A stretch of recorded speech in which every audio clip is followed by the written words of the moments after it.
নমস্কার। আমরা আজকে যেটা আলোচনার বিষয় সেটা হচ্ছে পিএম বাণী।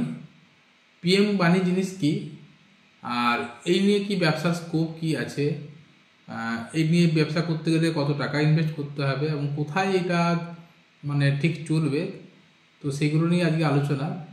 একটু জাস্ট আমরা আজকে ডিসকাস করব যে অনেকেই আমরা দেখছি বিভিন্ন রকম কোশ্চেন আসছে। হ্যাঁ, তো সেগুলো নিয়ে একটু ধৈর্য ধরুন, আমি মোটামুটি বোঝানোর চেষ্টা করছি। তো দেখুন, আজকের দিনে ইন্টারনেট কিন্তু প্রতিটা মানুষের প্রয়োজন, এবং সেক্ষেত্রে আহ, যে কোনো জায়গাতেই কিন্তু ইন্টারনেটের প্রয়োজনীয়তা আছে। সে আপনার জঙ্গলেই যান, আর পাহাড়েই যান, গ্রামে যান, শহরে যান, প্রত্যেকের হাতে স্মার্টফোন। স্মার্টফোন তো ছেড়ে দিন, আজকের দিনে যেসব বাড়িতে যেসব ডিভাইস লাগানো হচ্ছে, যেসব বাড়িতে যে হাউস হোল্ড ডিভাইস লাগানো হচ্ছে, সেগুলোও কিন্তু ইন্টারনেট এনেবলড হয়ে গেছে।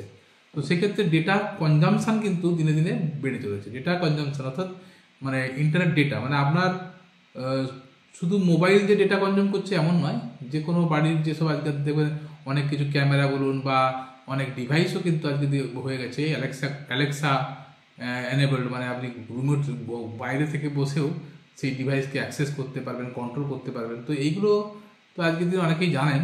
তো এখন ব্যাপার হচ্ছে যে পিএম বাণী প্রজেক্টে কি। তো দেখুন, এখন আমাদের ম্যাক্সিমাম যারা ইউজ করছে ইন্টারনেট, সেটার কিন্তু মোবাইলের থ্রু দিয়েই ইউজ হচ্ছে, অর্থাৎ ওয়্যারলেসলি ডেটা আপনি মোবাইল থ্রু দিয়ে অ্যাক্সেস করছেন, মোবাইল ডেটা, এবং যেটা কিন্তু খুব কস্টলি। এবং এই মোবাইল ডেটা দেখতে গেলে যে স্পিড হয় আর যে পরিমাণ ডেটা আমাদেরকে পার ডে দেয়, সেটা কিন্তু অনেকটাই কম, অনেক কস্টলি, এবং ডেটার স্পিড কিন্তু দেখতে গেলে অনেকটাই কম। যেখানে ব্রডব্যান্ড কানেকশন অর্থাৎ যেটা অপটিক্যাল ফাইবার দিয়ে যে কানেকশনটা আমরা পাই, সেটাতে কিন্তু অনেক হাই স্পিড ডেটা অ্যাক্সেস করা যায়, এবং যার খরচাটা কিন্তু অনেক কম। দেখবেন আমরা যে জিও বা যে কোনো মোবাইল নেটওয়ার্ক থেকে যে ডেটা আমরা ইউজ করি, সেটা 100 150 টাকা 200 টাকা এরকম মান্থলি যে প্যাকেজগুলো থাকে, আমি ঠিক জানি না। আমরা যেমন এখন জিওতে 249 বা কিছু একটা লাগে, তাতে 1.5 GB ডেটা পার ডে পাওয়া যায়। তো সেটা কিন্তু 1.5 GB খুব একটা বেশিও নয়। দিনে 2 GB 3 GB এরকম ডেটা প্যাক থাকে। এরপরে এক্সট্রা আবার যদি লাগে, সেক্ষেত্রে আমাদেরকে কী করতে হয়, আরও এক্সট্রা পেমেন্ট করে ডেটা প্যাকটা নিতে হয়। আর যারা ব্রডব্যান্ড ইউজ করেন, তাদের দেখবেন আনলিমিটেড প্যাক ইউজ করা হয়। অর্থাৎ যেমন বিএসএনএল ক্ষেত্রে আমরা বলি যে বিএসএনএল হচ্ছে 3300 GB হাই স্পিড ডেটা থাকে। সেটা আপনি যদি 60 Mbps এর প্যাকেজ নেন, 40 Mbps এর প্যাকেজ নেন, 100 Mbps এরকম করে বিভিন্ন স্পিডের প্যাকেজ পাওয়া যায়, এবং সেখানে 3300 GB ডেটা থাকে মান্থলি হাই স্পিড। আর বাকি যে ডেটাটা থাকে সেটা হচ্ছে 4 Mbps স্পিডে আপনি অ্যাক্সেস করতে পারেন। তো 3300 GB, আর সেখানে আপনার ধরুন মোবাইল ডেটা কিন্তু আপনার সেক্ষেত্রে হচ্ছে পার ডে যদি 3 GB প্যাকেজও নেয়, তার 30 দিনে 90 GB। তার 3300 GB আর 90 GB মধ্যে কত ডিফারেন্স হবে। অথচ দেখা গেছে হয়তো আপনি ওই 3300 GB ডেটাটা আপনি শেষ করতে পারছেন না।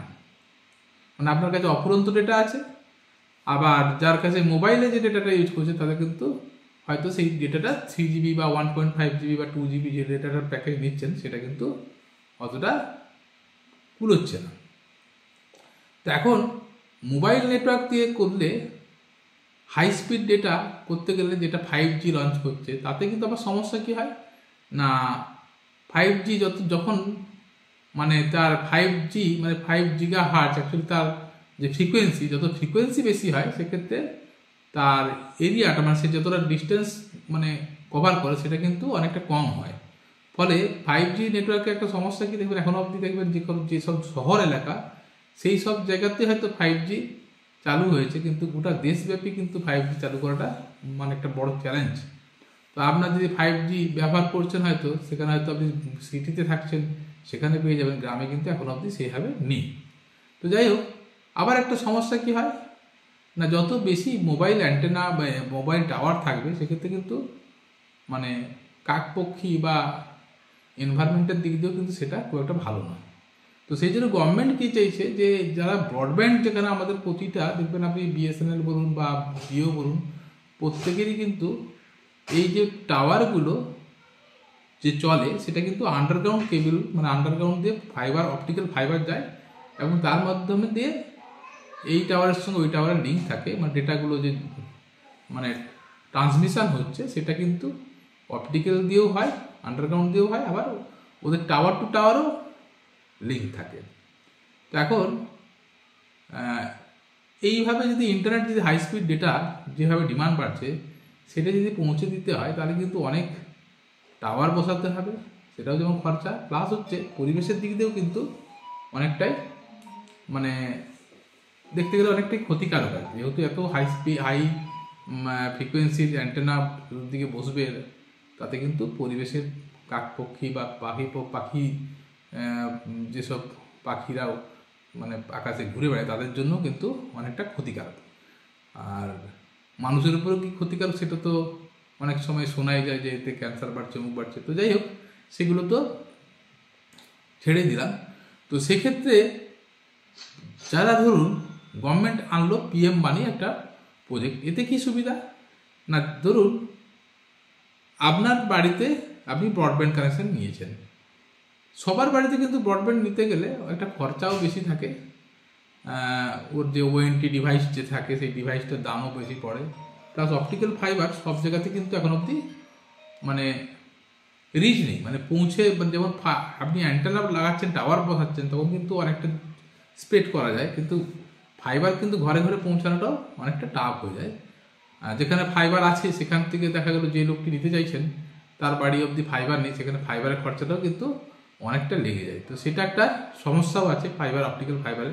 আবার ঝড় জল, যেহেতু আন্ডারগ্রাউন্ড সব তো বাড়ি বাড়ি পৌঁছানো সম্ভব নয়, আবার ওভারহেডেও টানতে হয়, তো সেক্ষেত্রে আবার জল বৃষ্টি ঝড়ে অনেক সময় কেটে যায়, ফলে ইন্টারাপশনও থাকে।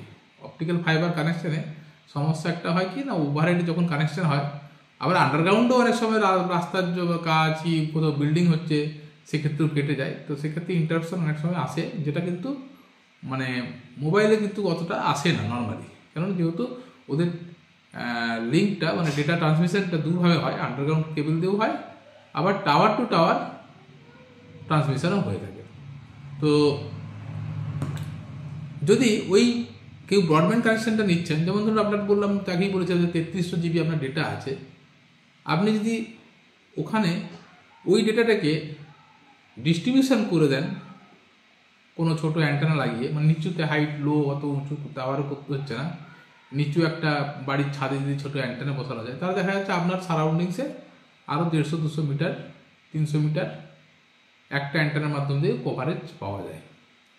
আবার আরও একটা, তারপরে যদি আরেকটা লাগিয়ে দেওয়া যায়, তাহলে সেখানে এরকম করে কয়েকটা যদি লাগিয়ে দেওয়া যায়, তাহলে দেখা যাচ্ছে ওই একটা জায়গাতে একজন কানেকশন নিল, বাকি পুরো গ্রামটাই কিন্তু সে মানে ওয়াইফাই জোন করে দিতে পারলো। তাতে কি হলো, অনেকটা মানে নিচে হয়ে গেল, অনেকটা বাড়ির ছাদে হয়ে যাচ্ছে, ফলে অনেকটা বেশি উপরে যাচ্ছে না, যেগুলোতে কাকপক্ষীরা ঘুরে বেড়ায় সেই রেঞ্জে থাকছে না, আর এর ট্রান্সমিশন রেঞ্জটা কম, ফলে এতে খুব একটা মানে এফেক্ট পড়ছে না। আর তো এইটা হচ্ছে পিএম বাণীর কিছুটা কনসেপ্ট, আশা করি কিছুটা হলেও বোঝাতে পারলাম যে এরকম যদি আপনার বাড়িতে ব্রডব্যান্ড আছে, আপনি সেই ব্রডব্যান্ড কানেকশনটা নিয়ে ছোটো ছোটো অ্যান্টেনা বসিয়ে আপনি চাইলে 2-10টাও বসাতে পারেন অথবা একটাও বসাতে পারেন, আপনার সারাউন্ডিংসে বসিয়ে আপনি কিন্তু মানে পাবলিককে ইন্টারনেটের সুবিধা দিচ্ছেন। এটাকেই বলা হচ্ছে পিএম বাণী অথবা পিডিও, পাবলিক ডেটা অফিস। তো পাবলিক ডেটা অফিস করতে গেলে এটাও কিন্তু একটা গভর্নমেন্টের মানে লাইসেন্স নিয়েই কাজ করতে হয়। কেননা আপনি দেখবেন, আমরা যারা ব্যাংকিং চালান আজকাল দিনে, সিএসপি বা কাস্টমার সার্ভিস পয়েন্ট, সেক্ষেত্রেও কিন্তু তাকে ব্যাংকিং পরীক্ষা দিতে হয় এবং তাকে ব্যাংকের থেকে মানে লাইসেন্স নিয়েই কাজটা করতে হয়। কেন আপনি কাউকে টাকা পাঠাতে পারেন নিজের পার্সোনালিভাবে, কিন্তু কোনো আননোন ব্যক্তির আপনি টাকা তুলে দিচ্ছেন বা তাকে টাকা পাঠাচ্ছেন, এটা লিগালি ব্যাপারটা ঠিক নয়, কেননা সেই টাকাটা কোথাও ধরুন অন্য কোনো এতে মানে টাকাটা খাটাচ্ছে বা কিছু ইলিগাল অ্যাক্টিভিটিতে টাকা খাটাচ্ছে, আপনার কাছে টাকা তুললো, তো সেক্ষেত্রে আপনি কিন্তু মানে তাকে টাকা লেনদেনের সঙ্গে যুক্ত থাকলে আপনাকে কিন্তু কালকে কোনো কারণে কিছু প্রবলেম হলে কিন্তু আপনি সেটার কৈফিয়ত দিতে হবে, কেননা আপনার থ্রু দিয়ে, তার মানে আপনিও ওই সিস্টেমে আছেন। আর আপনি যদি লাইসেন্স নিয়ে করেন তখন আপনার কিন্তু দেখার দরকার নেই, সে যে কেউ হোক না কেন, আপনি টাকা দিতে এসছে, আপনার অথরিটি আছে, টাকা দিয়েছেন, সেটা সে যে কোনো কারণে হোক না কেন, আপনি সেখানে আপনার কোনো রেসপন্সিবিলিটি থাকছে না যে আমি ওই লোকটা কী কারণে এসেছে, যেহেতু আমার এটা অথরাইজ কাউন্টার। তেমনি ইন্টারনেটের ক্ষেত্রেও আপনি ধরুন একটা ওয়াইফাই এমনি লাগিয়ে দিলেন, রামসাম যদু কিছু অ্যান্টি সোশ্যাল আপনার ওখানে এসে ওই নেট ইউজ করলো এবং সেক্ষেত্রে কিছু অ্যান্টি সোশ্যাল ওয়ার্ক করলো, সেক্ষেত্রে কিন্তু আপনার রেসপন্সিবিলিটিও চলে আসে। ইন্টারনেটে এমন তো নয় যে কে কোথা থেকে ইন্টারনেট করছে, কোথা থেকে অ্যাক্সেস হচ্ছে, পুরোটাই কিন্তু মানে ডেটা স্টোর হয়ে থাকে। ইচ্ছা করলেই কিন্তু সাইবার ক্রাইমরা মানে ডিপার্টমেন্ট থেকে ধরা যায়। সেটা নিশ্চয়ই জানেন যে কে কীটা করছে। আমরা যদি ভাবি যে আমি ওর নেট থেকে ইউজ করে দিলাম আর আমাকে ধরতে পারবে না, এরকমটা নয় কিন্তু। তো সেই জায়গাতে পাবলিক ডেটা অফিস, গভর্নমেন্ট একটা পিডিও লাইসেন্স দিচ্ছে, অর্থাৎ আপনি ওই লাইসেন্স নিয়ে, অর্থাৎ আপনি ওই গ্রামে নিজে ব্রডব্যান্ড কানেকশন নিচ্ছেন এবং আপনি পিডিও লাইসেন্স, অর্থাৎ ছোটোখাটো কী বলবো কেবল নেটওয়ার্কের মতো আপনি লাইসেন্স নিচ্ছেন, দিয়ে সেই ডেটাটাকে আপনি অন্যদেরকে শেয়ার করছেন এবং সেটা লাইসেন্স নিয়ে করছেন। ফলে আপনার কিন্তু রেসপন্সিবিলিটি নেই, আপনার পাড়ার কোনো ছেলে অ্যান্টি সোশ্যাল ওয়ার্ক করলো, আপনাকে কিন্তু তার মানে রেসপন্সিবিলিটি নিতে হবে না। সেটা করছে কেন, আপনি তো তাকে হেল্প করছেন না, আপনি তাকে নেট দিচ্ছেন। আর এমনিতে যদি দেন তাহলে কী হতে পারে, সে যদি কিছু ক্রাইমে জড়িত হয়, হ্যাঁ, তাহলে হয়তো আপনিও টানা হতে পারেন যে আপনার কাছ থেকে নেট নেবেন, আপনিও মেবি জড়িত থাকতে পারেন। আমি হয়তো বোঝাতে পারলাম কি পারলাম না জানি না, আশা করি বোঝাতে পেরেছি। ব্যাপারটা হচ্ছে আপনি এটা লাইসেন্স নিচ্ছেন, হ্যাঁ, যে আপনার মানে আপনি ডেটাটাকে, যে ডেটাটা আপনার কাছে ইউজ করছে সেটা কিন্তু আপনার এটা বিজনেস, এটা আপনাকে হেল্প করছেন না কিছু পয়সার বিনিময়ে বা এমনি এতে। আর এক্ষেত্রে যখন পিডিওর সঙ্গে কানেক্ট হচ্ছে তখন কিন্তু ওকেও কিন্তু রেজিস্ট্রেশন করতে হয়। উইদাউট রেজিস্ট্রেশন কিন্তু এখানে ও পিডিও মানে পিএম বাণী বা পিডিও থেকে ডেটা অ্যাক্সেস করতে পারবে না। অর্থাৎ পিডিওটা কারা লাইসেন্স দিচ্ছে সেটা আগে জানার দরকার আছে। সি ডট বলতে আমাদের সেন্ট্রাল গভর্নমেন্টের একটা এজেন্সি, যারা এই যত মানে কি বলবো এই ইনফরমেশন টেকনোলজি বা এই ইন্টারনেটের যারা লাইসেন্স প্রোভাইড করে, সেই সি ডট থেকেই আপনাকে লাইসেন্সটা প্রোভাইড করে। পিডিও সার্টিফিকেট, যারা পিএম মানি নিয়ে বিজনেস করতে চাইছেন তাদেরকে পিডিও লাইসেন্সটা নিতে হয় সি ডট থেকে। এবং ওর অ্যাপের যখনই ওই আপনার পিডিও ডিভাইসের সঙ্গে, পিডিও ডিভাইস বলতে যে অ্যান্টেনাটা, যে ওয়্যারলেস, আপনি ধরুন বাড়িতে অনেকের তো ওয়াইফাই ডিভাইস যাদের আছে তারা জানেন, আপনি হোটেলে গেছেন বা কোথাও গেছেন, তখন আপনি কি করেন না, তার ওয়াইফাই পাসওয়ার্ডটা নেন, দিয়ে আপনি সেইখান থেকে আপনি মোবাইলে কানেক্ট করেন এবং সেক্ষেত্রে আপনি ডেটাটা ইউজ করছেন। আর পিডিও ডিভাইসের সঙ্গে কিন্তু এরকম নয়, পিডিও ডিভাইসে আপনাকে কোনো পাসওয়ার্ড প্রোভাইড করতে হয় না। আপনি যখনই পিডিও ডিভাইস বা ওয়াইফাই ডিভাইসটার সঙ্গে কানেক্ট করবেন তখন কিন্তু ওয়ান টাইম আপনাকে কী করতে হবে, তাকে মোবাইল নাম্বার, তার ইমেল আইডি, মোবাইল নাম্বার, নাম সব কিছুতে রেজিস্ট্রেশন করতে হয়। অর্থাৎ মোবাইল নাম্বার তো জানেন সিম কেনার সময় তাকে ডকুমেন্ট দিয়েই কিনতে হয়।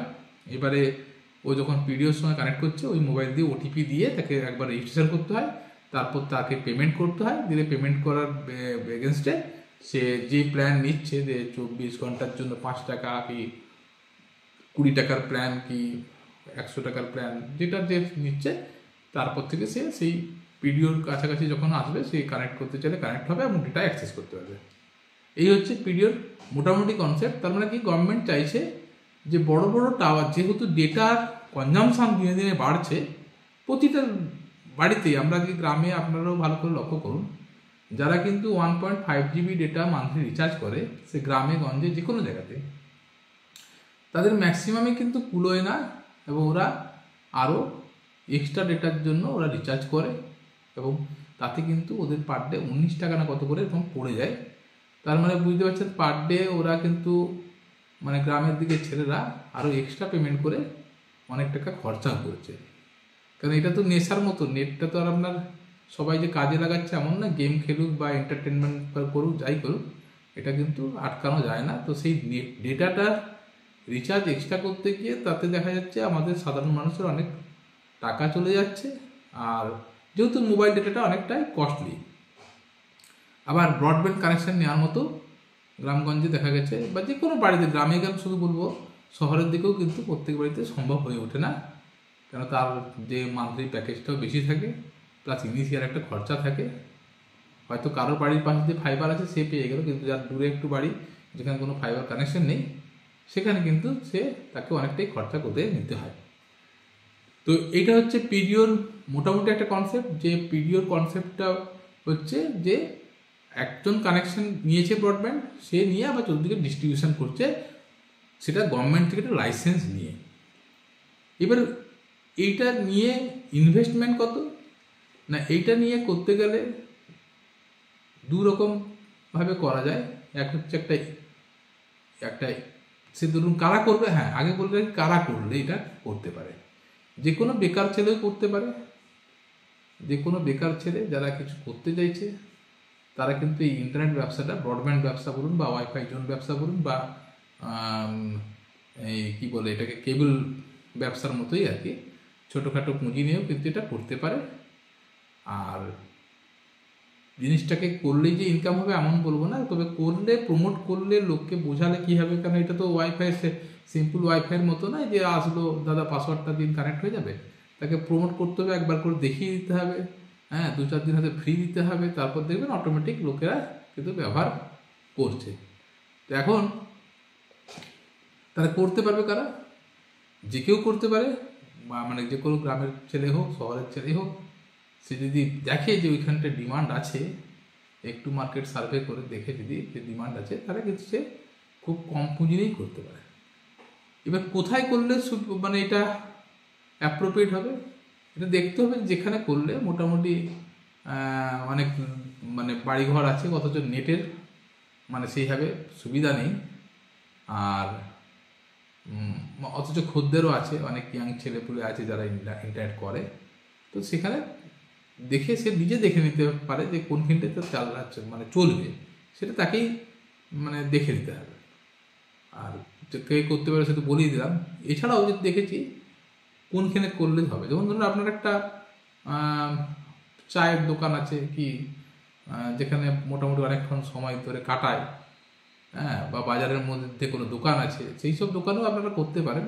তাহলেও দেখবেন ওরা কী হবে, আপনার পাশাপাশি এসে ওখানে বসে, গ্রামে যদি হয় বা কোনো সব ছোটোখাটো এতে বাজারেও যদি হয়, সেখানে যদি তারা এসে হয়তো নেট করলো, আপনার দোকানের খদ্দেরও বাড়লো, চাও খেলো, কিছুটা আপনার ডেটাটাও বিক্রি হলো, এবং তাতে আপনারও একটা এক্সট্রা ইনকাম হলো। মানে খদ্দেরটা টানার জন্য কিন্তু আপনার ওটা একটা সুবিধা হিসেবে নিতে পারবেন। এবারে খরচা কেমন না, খরচা বলতে গেলে দু ধরনের অ্যান্টেনা হয়।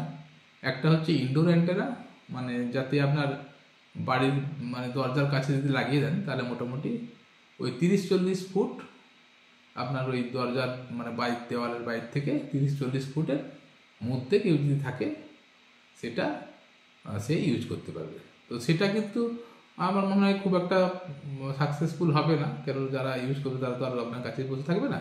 হ্যাঁ, এবার দেখা গেলো সেটা আপনার কোনো মানে কি বলবো, মানে কোনো হোটেল রেস্টুরেন্ট এগুলোতে যদি করে, তারা হয়তো সেটা যেটা ফ্রি দিচ্ছিল, সেক্ষেত্রে হয়তো তারা ওই জিনিসটা লাগিয়ে ওইটা থেকে একটা ইনকাম করতে পারে। যেমন কারা হোটেল আছে, সেই হোটেলে হয়তো ওইগুলো লাগিয়ে দিল, তারা সেখানে ওই যারা থাকছে তারা হয়তো ওইখানে আগে আপনাকে ফ্রিতে ওয়াইফাই দিতে হতো, সেখানে ওইটা দিয়ে দিতে হয়তো তারা আপনার ওয়াইফাই অ্যাক্সেস করলো, অথচ আপনার হোটেল মালিকের একটা ইনকাম হয়ে গেল। হ্যাঁ, তো সেটাও হতে পারে। আর নাহলে কিন্তু আমার মতে ওই আউটডোর অ্যান্টেনা লাগালেই ভালো। এবার আউটডোর অ্যান্টেনার দামটা একটু বেশি। আউটডোর অ্যান্টেনা নিতে গেলে আপনার 11,800 টাকা খরচা পড়ে, 10,000 টাকা প্লাস হচ্ছে 18% জিএসটি। আর ইনডোরগুলো হলে আপনার দাম কম পড়ে, 2700 টাকা প্লাস 18% জিএসটি এটা খরচা পড়ে। তো তো 11,800 টাকা ইনভেস্ট করলে আপনার একটা অ্যান্টেনা উপরে ছাদে লাগানো যাবে, এবং ওই ছাদে লাগালে মোটামুটি এগুলো রেঞ্জ থাকে 300 মিটার, আর অ্যাট এ টাইমে 100 জন কানেক্ট করতে পারে। তো মোটামুটি সাফিসিয়েন্ট, 100 জন হয়তো আপনার কোনো সময় করবে না অ্যাট এ টাইমে। তো সেক্ষেত্রে আপনার কোনো অসুবিধা নেই যে 100 জন প্র্যাকটিক্যালি এত লোক করে না, তবে ক্যাপাসিটি যেহেতু আছে 100 জন অ্যাট এ টাইমে করতে পারে। তো যাই হোক, ও আর 300 মিটার সারাউন্ডিংস মানে 360 ডিগ্রি মানে চারদিকে 300 মিটার মতো কাজ করে। কিন্তু প্র্যাকটিক্যালি যদি কোনো ব্যারিয়ার থাকে, মানে আগের দিকে যদি দেখা যায় বিল্ডিং টিল্ডিং থাকে বা গাছপালাও থাকে, তাহলে দেখা যাবে অতটা দূর যাবে না। তো মোটামুটি আমরা 100-150 মিটার আরামসে ভালোভাবে অ্যাক্সেস করতে পারবেন। তার দিকে ধরুন 100-150 মিটারই আপনি ধরে রাখুন, বিশাল কিছু না ধরলেও মোটামুটি 100-150 মিটার সার্কেলে আপনি আরামসে যারা থাকবে তারা ইউজ করতে পারবে। তো 100-150 মিটার সার্কেলে মোটামুটি অনেক বাড়ি থাকে। আর যাদের ধরুন যেসব জায়গাতে নেটের সমস্যা আছে, সেখানে যদি লোক জেনে যায়, হয়তো দূর থেকে এসেও তারা ডেটাটা ইউজ করতে পারবে। মানে আপনার ওই 100-150 মিটার চারদিকে আপনার যে কোনো জায়গায় বসে ওরা নেট ইউজ করতে পারবে। এছাড়াও আপনি যদি মনে করেন যে না আমি আরও কিছু অ্যান্টেনা বসাবো, তো আপনি 150 মিটার দূরে আরেকটা বসিয়ে দিন।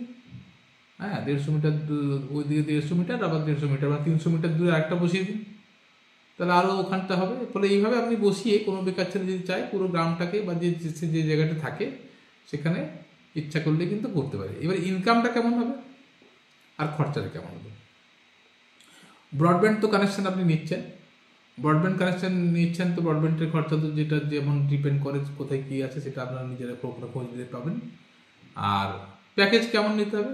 যদি বেশি স্পিড লোককে দিতে হয় তাহলে কিন্তু আপনাকে হাই স্পিডের প্যাকেজ নিতে হবে। মানে ব্রডব্যান্ড যখন নিচ্ছেন তখন আপনি 300 Mbps বা 100 Mbps, যেমন যতটা ম্যাক্সিমাম স্পিডের হয়, আপনার কাস্টমার যত বাড়বে তখন আস্তে আস্তে করে স্পিড বেশি নিয়ে নিতে পারে। এবারে ধরুন আমি 100 Mbps এর প্যাকেজের কথাই বলছি। মোটামুটি 800 টাকা খরচা করলে 100 Mbps এর প্যাকেজের ব্রডব্যান্ড কানেকশন মার্কেটে যে কোনো কোম্পানির যারা ব্রডব্যান্ড কানেকশন প্রোভাইড করে তাদের কাছ থেকে পেয়ে যাবেন।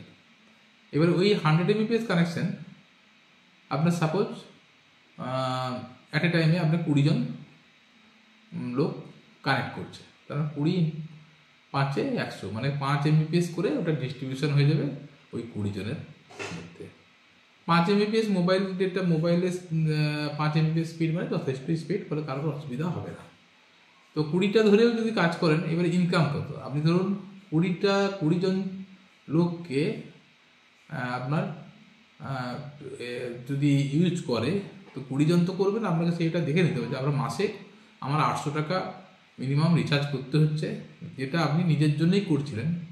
এইবারে দেখা গেল আপনি ওখানে একটা সার্ভে করে দেখুন যে দিদি আমি এইটা থেকে আমি 100টা লোককে আমি আমার ডেটাটা ইউজ করে, এবং প্রত্যেকে যদি 100 টাকার প্যাকেজ, অর্থাৎ 100 টাকাতে আমাদের জ্ঞানভাইস যে আমরা PM বাণীটা প্রোভাইড করি, এটা কিন্তু ভালো সার্ভিস দিচ্ছে। আর PM বাণীর যে 100টা কনজিউমার, মানে আপনার যদি 100 টাকার প্যাকেজ, 100 টাকার প্যাকেজ কী থাকে না, 100 টাকার প্যাকেজ 150 টাকার প্যাকেজ যেটা থাকে তাতে কিন্তু সারা মাসের জন্য প্যাকেজ থাকে, মানে সারা মাস সে ইউজ করতে পারবে। একটা ইউজার যদি 100 টাকার PM বাণী রিচার্জ করে তাহলে সে সারা মাস ইউজ করতে পারবে। এবার সারা মাস যদি ইউজ করে 100 টাকার, তাহলে আপনি যদি 20 জন কাস্টমার পান, তাহলে 100 × 20 জনের হচ্ছে আপনার 2000 টাকা আপনার রিচার্জ থেকে আপনি ইনকাম করতে পারছেন। আর আপনার দেখা যাচ্ছে 800 টাকা থেকে 1000 টাকা খরচা হয়ে যাচ্ছে, মানে 1000 টাকা আপনার এক্সট্রা ইনকাম হতে পারে। এবার দেখুন এটা আপনি ভেবে নিন যে আপনার কতগুলো লোক আপনার ওখানে হবে। আমি একটা এখানে বলছি না যে এটা থেকে দিয়ে বিশাল কিছু ইনকাম হয়ে যাবে, হ্যাঁ, করা যেতে পারে। এটা ডিপেন্ড করবে কতজনকে আপনি দিতে পারছেন, আপনার ওই জায়গা থেকে কতটা আসছে। দেখুন এটাকে শুধু ওইভাবে ইনকামের দিকে দেখলেও হয় না, একটা নেটওয়ার্ক বিল্ড হয়ে গেলে আপনি দেখবেন অনেক কিছুই, যেমন আপনি আপনার দোকানে যে তেজপাতা রাখেন, সেটা কি আর শুধু তেজপাতা বিক্রি করে পয়সা পাওয়া যায়? সেটা নয়। সেরকম যে আপনি এটা একটা সার্ভিস ধরে ভাবুন, যেটা থেকে আপনার একটা এক্সট্রা ইনকাম হবে, আপনার একটা গুডউইল তৈরি হবে, আপনার কাছে লোকের আস্তে আস্তে করে মানে বিভিন্ন জিনিসও বিক্রি করতে পারবেন। যারা ব্যবসায়ী আছে তাদের কথা বলছি। এবার যদি সে 2-3টা অ্যান্টেনা বসিয়ে দেয়, তাহলে দেখা যায় গ্রামে অনেক লোক আছে, আর যটা বাড়ি তাদের যতগুলো মেম্বার থাকে দেখতে গেলে প্রত্যেকটার কাছেই এখনকার দিনে মোবাইল থাকে, ফলে ভাবুন কত লোক কিন্তু ইউজ করতে পারে। সেটা কিন্তু আমি বলছি না, আপনাকে আমাকে একটা 20 জনের একটা হিসাব দিলাম যে মাসে যদি 100 টাকা করে রিচার্জ করে দেন, করানো যায়, তাহলে ওই একটা অ্যান্টেনা থেকেও আপনার 2000 টাকা ইনকাম হতে পারে, 1000 টাকা আপনার খরচা হচ্ছে আর আপনার 1000 টাকা ইনকাম হচ্ছে। এবারে আপনাদের ক্যালকুলেশন করে দেবো যে আমি কতগুলো লোক পাবো, সেটা আপনাদেরকেই করতে হবে। আচ্ছা, হ্যাঁ, এবারে কী কী ডকুমেন্টেশন লাগে না, আপনাকে পিডিও নিতে গেলে আপনাকে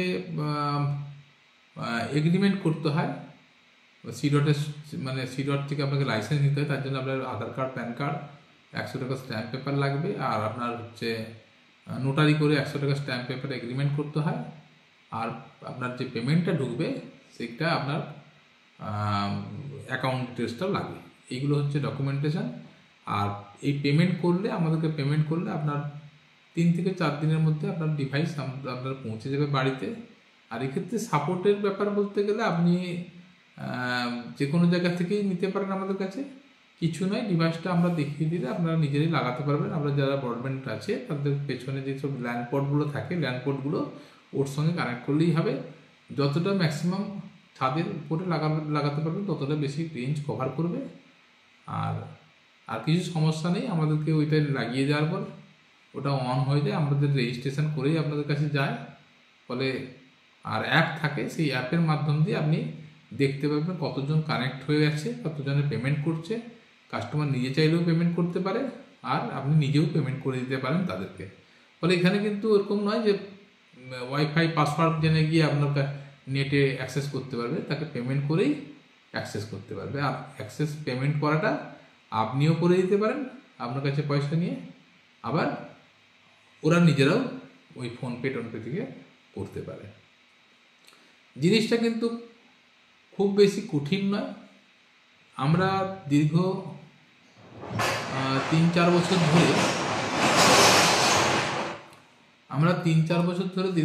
বছর ধরে আমরা এই ইন্টারনেট কানেকশান বিএসএনএল নিয়ে কাজ করছি। তো গ্রামে গঞ্জে চতুর্দিকে আমরা ঘুরে আমাদের আন্ডারে 60খানা অঞ্চল আমরা কানেকশান প্রোভাইড করি। তো সেখানে আমরা দেখেছি বিএসএনএল বিভিন্ন জায়গায় ফাইবার আছে, কিন্তু ইউজার নেই। কেন গ্রামে গঞ্জে কিন্তু মানে নেটের খুবই সমস্যা আছে। এমনও অনেক গ্রাম আছে যেখানে কিন্তু মোবাইল টাওয়ারটাও ঠিক করে ধরে না। তো সেখানে আমরা অনেক গ্রামে যখন আমরা নেট কানেকশন দিচ্ছি, কোনো একটা কাস্টমারকে দিচ্ছি, সেখানে কিন্তু ওই একটা কি দুটো, একটা গ্রামে হয়তো অনেক বাড়ি আছে, সেখানে দেখা যাচ্ছে আমরা 1, 2, 3টে বড়জোর দিতে পারছি। আর বাকি কিন্তু নেট কি কারোর প্রয়োজন নেই এমনটা নয়, সবারই প্রয়োজন আছে, কিন্তু তারা ওইটা অ্যাফোর্ড করে নিতে পারছে না, হ্যাঁ, নিতে ভয় পাচ্ছে। আর এখনও অবধি সেইভাবে একবারে এসেন্সিয়াল হয়ে যায়নি, হ্যাঁ। আর যেহেতু এক্সট্রা রিচার্জ করে নেটটা পেয়ে যাচ্ছে, ফলে তাদের কাছে অতটা ওয়ান টাইম ইনভেস্টমেন্টটা তাদের কাছে একটু কঠিন লাগে, তো সেই হিসেবে পৌঁছানো যাচ্ছে না। তো সেই জন্য আমরা দেখলাম যে এটা একটা ভালো মাধ্যম। এর মাধ্যম দিয়ে কিন্তু আপনারা যারা যেসব গ্রামে এখনো অবধি সেই সমস্যাটা প্রতিটা গ্রামে, এখন যেসব বললে ভুল হবে, প্রতিটা গ্রামেই কিন্তু ইন্টারনেটের সমস্যা আছে, মানে সেটা এনাফ নয়। আর সেখানে কিন্তু আপনাদের এরকমভাবে যদি একটা অ্যান্টেনা বসানো যায়, আমার মনে হয় সেখানে অন্যদেরও একটা সুবিধা, নেটে পাওয়ার সুবিধাটা হয়ে যাবে। আরেকটা সুবিধা কী আছে দেখুন, গ্রামে আজকাল যে সব স্মার্টফোন হয়ে গেছে, সেই স্মার্টফোনের রিচার্জটা কিন্তু অনেক বেশি দিনে দিনে কোম্পানিগুলো বাড়িয়ে যাচ্ছে। তো এই পিএম বাণীর থেকে সুবিধা কী আছে, সে যদি ইচ্ছা করে ডেটা প্যাকটা না রিচার্জ করে নর্মাল ভয়েসটা রিচার্জ করতে পারে। আর পিএম বাণী থেকে মান্থলি 100 টাকার বিনিময়ে ডেটাটা রিচার্জ করতে পারে। কিন্তু একটা সমস্যাও আছে, সে দেখা গেল যখন আপনার কাছে আছে তখন নেটটা পাচ্ছে, আর ঘরে গেলে পাচ্ছে না। হ্যাঁ, সেটা থাকবে না অসুবিধা, যদি কোনো ব্যক্তি যদি সে অনেকগুলো অ্যান্টেনা বসিয়ে সে পুরো গ্রামটাকে কভার করতে পারে, তাহলে কিন্তু সেই সমস্যাটা থাকবে না। তো যাই হোক, সেগুলো অনেক আস্তে আস্তে দেখবেন হয়ে যাবে। ধরুন আপনি যদি বসালেন একটা অ্যান্টেনা, বসিয়ে যদি দেখা যাচ্ছে যে কাস্টমার বাড়ছে, তখন হয়তো আপনি পুরো গ্রামটাকেই করতে পারেন। এগুলো কিন্তু একদিনের হয় না। তো বলছি আর কি, অনেক কিছু সুবিধা কিন্তু আপনি করে দিতে পারেন আপনার গ্রামের যেসব যাদের সমস্যা আছে। ইচ্ছা করলে আপনি এটা থেকে ইনকাম করতে পারেন, আবার এটা গ্রামের লোকের উপকারও হয়ে যাবে। তো যাই হোক, ইন্টারনেট পিএম বানি এটা খারাপ জিনিস নয়, বুঝে করতে হবে। যে কোনো প্রজেক্টগুলো আমরা দেখেছি ইনভেস্ট করলেই তো হয় না, যে আমি অ্যান্টেনা বসিয়ে দিলাম দিয়ে বসে থাকলাম তা বললে হবে না, এটাকেও প্রচার করতে হয়। আর জিনিসটাকে নিয়ে লোককে একটু বুঝিয়ে দিতে হয়, কারণ এটা তো একবারে ওই বললাম ইউজারের ফ্রেন্ডলি নয়, যে একবার আসলো ওয়াইফাই পাসওয়ার্ডটা নিয়ে নিল দিয়ে ব্যবহার করলে, এরকম নয়। এটার কিছুগুলো লিমিটেশন আছে। মানে আপনি ধরুন এখানে নেটটা ব্যবহার করছেন ওয়াইফাই পিএম বানির সঙ্গে কানেক্ট করে, আবার দেখা গেলো 10 মিনিট ইউজ করছেন, অটোমেটিক কেটে যাবে, আবার তাকে ওই অ্যাপের মাধ্যম দিয়ে লগ ইন করতে হয়। তো এইগুলো অনেকগুলো সমস্যা আছে, সমস্যা নয় মানে এগুলো বুঝে নেওয়ার ব্যাপার আছে। তো করতে চাইলে আমাদের সঙ্গে যোগাযোগ করতে পারেন, জিনিসটা খারাপ নয়, আমরা আপনাদেরকে হেল্প করে দেবো। আর বেশি কিছু খরচাও নয়, আমরা কোনো এর থেকে এক্সট্রা পয়সা চার্জ করি না। হ্যাঁ, যেটা খরচা সেটাই বললাম। করতে চাইলে আমাদের সঙ্গে যোগাযোগ করতে পারেন। আমাদের তো আমরা ঝাড়গ্রাম ডিস্ট্রিক্টের 4-5টা ব্লক, আর দিকে আমরা কেশিয়ারি মানে পশ্চিম মেদিনীপুরে একটা ব্লক, এগুলোতে আমরা কানেকশন প্রোভাইড করি বিএসএনএল। আর এইসব এলাকার হলে তো আমাদের সঙ্গে কথা বললে আমরা করেই দেবো। আর বাইরের থেকেও যদি বাইরের দূরেরও কেউ যদি আমাদের সঙ্গে কাজ করতে চান, এতে কোনো সমস্যা নেই, আপনার কোনো ফিজিক্যালি হেল্প লাগবে না, আমরা এখান থেকে গাইড করলেও আপনারা করতে পারেন। তাহলে আমাদের কাছে যোগাযোগ করতে পারেন। আশা করি লাভ হবে, লোকসান হবে না, একটু খাটতে হবে। ধন্যবাদ। আমরা পরের ভিডিওতে আমরা দেখিয়ে দেবো কীভাবে পিএম বানি কাজ করে বা এটা